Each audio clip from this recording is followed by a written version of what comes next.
بسم اللہ الرحمن الرحیم۔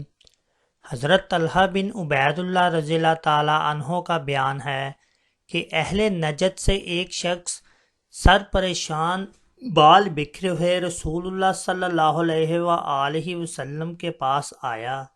ہم اس کی آواز کی گنگناہٹ سن رہے تھے مگر یہ نہ سمجھتے تھے کہ کیا کہتا ہے، تاکہ وہ نزدیک آ پہنچا۔ تب معلوم ہوا کہ وہ اسلام کے متعلق پوچھ رہا ہے۔ رسول اللہ صلی اللہ علیہ وآلہ وسلم نے فرمایا، دن رات میں 5 نمازیں ہیں۔ اس نے کہا، ان کے علاوہ بھی مجھ پر کوئی نماز فرض ہے؟ آپ نے فرمایا، نہیں، مگر یہ کہ تو اپنی خوشی سے پڑھے۔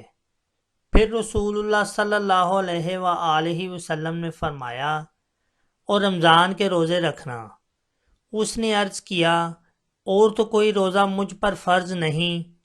آپ نے فرمایا، نہیں، مگر یہ کہ تو اپنی خوشی سے رکھے۔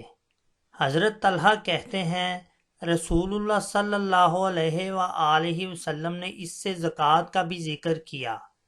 اس نے کہا، مجھ پر اس کے علاوہ کوئی اور صدقہ بھی فرض ہے؟ آپ نے فرمایا، نہیں، مگر یہ کہ تو اپنی خوشی سے دے۔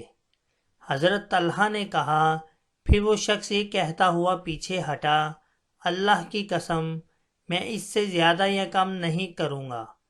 رسول اللہ صلی اللہ علیہ وآلہ وسلم نے فرمایا، اگر یہ سچ کہہ رہا ہے تو کامیاب ہو گیا۔ دوستو، حدیث مبارکہ دوسرے لوگوں کو شیئر کر کے ان کے علم میں بھی اضافہ کیجیے اور چینل سبسکرائب کر دیجیے۔ جزاک اللہ۔